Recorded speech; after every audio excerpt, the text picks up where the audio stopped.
ప్రశాంతంగా ఉన్న విజయవాడలో ఒక్కసారిగా అలజడి. మరో ప్రేమోన్మాది నిర్వాకం బెజవాడ్ని షేక్ చేసింది. ప్రేమ పెళ్లంటూ ఓ యువతిని వేధించిన శివమణికంఠ అనే వ్యక్తి ఆమె పేరెంట్స్ వెళ్లి అతని కుటుంబ సభ్యులకు చెప్పారు. అప్పుడు సారీ చెప్పిన శివమణికంఠ 6 నెలల తర్వాత కత్తి దూశాడు. యువతి కళ్ళెదుటే ఆమె తండ్రిని కూడా హత్య చేశాడు. సో మణికంఠతో పాటుగా ఎవరైతే రామచంద్రమూర్తి కుమార్తె ఉందో వారిద్దరి మధ్య కూడా గత 4 సంవత్సరాలుగా పరిచయం ఉంది. పరిచయం ఉన్నటువంటి నేపథ్యంలో గత కొంతకాలంగా ఆమె అతన్ని దూరం పెడుతూ వచ్చింది. తనను పెళ్లి చేసుకుంటానంటూ పదే ఒత్తిడి చేస్తూ ఉన్నాడు మణికంఠ. తన కుమార్తెను వేధించొద్దు, వెంటపడొద్దు, తమను ఇలా బతకనివ్వాలంటూ కూడా ఇటీవల వారి మణికంఠ కుటుంబ సభ్యుల దగ్గరకు వెళ్ళి వారి నివాసానికి వెళ్ళి నేరుగా చెప్పి వచ్చారు. అప్పటి నుంచి కక్ష పెంచుకున్న మణికంఠ నేరుగా ఎక్కడైతే ఇప్పుడు ప్రస్తుతం మనం ఉన్నటువంటి స్పాట్ ఉందో ఈ స్పాట్లో తీసుకువచ్చారు. ఆయన సింధు కాలనీ అంటే బందర్ రోడ్డుకి సమీపంలోనే సింధు కాలనీ అని ఉంటుంది. అత్యంత ప్రశాంతంగా ఉంటుంది, చాలా పీస్ఫుల్గా ఉండేటటువంటి ఏరియా ఇది. ఇక్కడంతా కూడా ఇతర రాష్ట్రాల నుంచి వచ్చి సెటిల్ అయినటువంటి వారు ఉంటారు. ఈ ప్రాంతంలో వారు ఒక జనరల్ స్టోర్ని నిర్వహిస్తున్నటువంటి ప్రాంతంలో వాళ్ళు జనరల్ స్టోర్కి నిన్న వచ్చారు కుమార్తెతో కలిసి. ఆ వచ్చినటువంటి క్రమంలోనే ఆయన పైన అత్యంత పాశవికంగా హత్య చేశాడు మణికంఠ.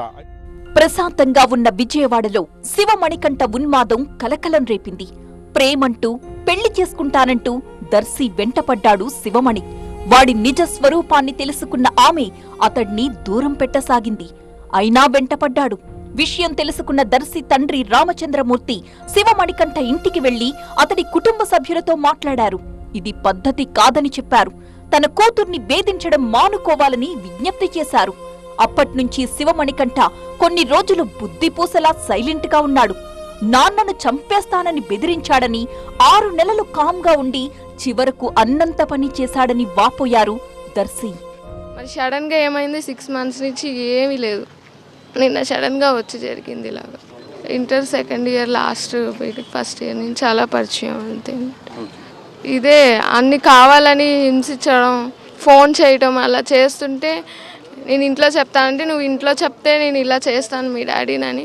ఇప్పుడు ఎలా అయితే చెప్పారో అలాగే చెప్పారు. అందుకే నేను వెళ్ళి ముందు ఇంట్లో చెప్పేశాను. వెంటనే ఇలా అంటున్నారని నేను చెప్పిన 1 వీక్కి మళ్ళీ ఫోన్ చేసి చెప్పారు. సరే అంకుల్ అన్నారు. మళ్ళీ ఒకసారి కదిలిస్తే ఇంటికి వెళ్ళి చెప్పి సెటిల్ చేశారు. శివమణికంఠ పక్కా ప్లాన్తోనే ఈ దారుణానికి తెగబడ్డాడా? సీక్వెల్ చూస్తే అలాగే ఉంది. శివమణికంఠ రామచంద్రమూర్తి నిర్వహిస్తున్న షాప్ దగ్గరకొచ్చాడు. ఇంటికి బయలుదేరుతున్న తండ్రి కూతుర్ని అటకాయించాడు. గొడవ పడ్డాడు. కస్టమర్ కావచ్చు, ఏదో గొడవ జరుగుతోంది అనుకున్నారు చూసిన స్థానికులు. చూస్తూ ఉండగానే వివాదం ముదిరింది. అంతా చూస్తూ ఉండగానే కత్తితో దాడి చేశాడు. నెత్తురు కళ్ళ చూశాడు. ఉన్మాదిలా కేకలు పెట్టాడు.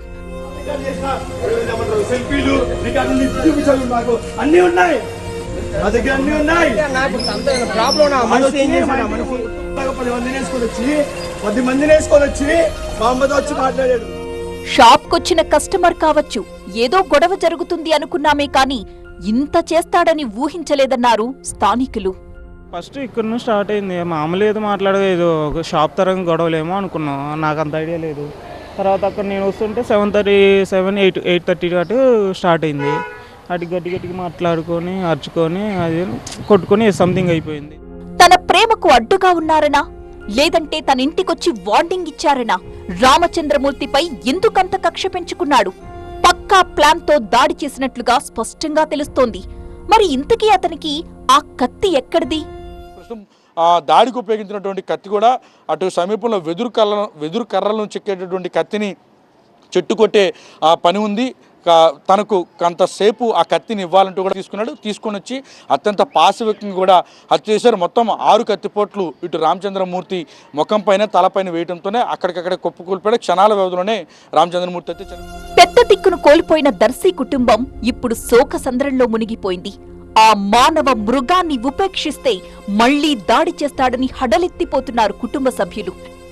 న్యాయం జరగాలి. నా పిల్లలు అనాథలు అయిపోయారు. వాడికి ఏం చేస్తారో నాకు తెలియదు. నా పిల్లల జోలికి నా జోలికి రాకూడదు. ఇవాళ ఆయన అయ్యాడు, రేపు నుంచి నేను వెళ్ళాలి షాపుకి. నా పరిస్థితి ఏంటి? కొట్టు దగ్గర నుంచి నేను చీకట్లో ఎలా రాను? ఇట్లాంటి వాడు ఉంటే అలాంటి వాళ్ళు మేము ఎలా బతకాలి? ఆయన గొడవలకు వచ్చే మనిషి కాదు. కావాలంటే ఎంక్వైరీ చేసుకోండి మీరు. ఆయన గొడవలకు వచ్చే మనిషి కూడా కాదు. నా పరిస్థితి ఏంటి? నా బిడ్డల పరిస్థితి ఏంటి? నిందితుడిని కఠినంగా శిక్షించాలని, దర్శికి ఆమె కుటుంబానికి రక్షణ కల్పించాలని, వారిని ఆదుకోవాలని ప్రభుత్వానికి విజ్ఞప్తి చేస్తున్నారు బంధువులు. అతను మటుకు శిక్ష పడాల్సిందే. వాళ్ళ కుటుంబానికి ప్రభుత్వం తరపున కానీ ఏదో ఒక విధంగా కానీ వాళ్ళకి ఆర్థికంగా ఆదుకోవాలని చంద్రబాబు నాయుడు గారిని, అలాగే పవన్ కళ్యాణ్ గారిని, అలాగే హోమ్ మినిస్టర్ అనిత గారిని కూడా ప్రతి ఒక్కరిని కూడా మేము చేతులెత్తి జోడించి నమస్కారం చేసుకుంటున్నాను. అతను మటుకు కఠినంగా శిక్ష పడేటట్టు గవర్నమెంట్ వాళ్ళు కూడా యాక్షన్ తీసుకోవాల్సిందిగా కోరుచున్నాం. సంచలనం రేపిన రామచంద్రమూర్తి హత్య కేసులో నిందితుడు శివమణికంఠను పోలీసులు అదుపులోకి తీసుకున్నారు. అన్ని కోణాల్లోనూ విచారణ చేపట్టారు.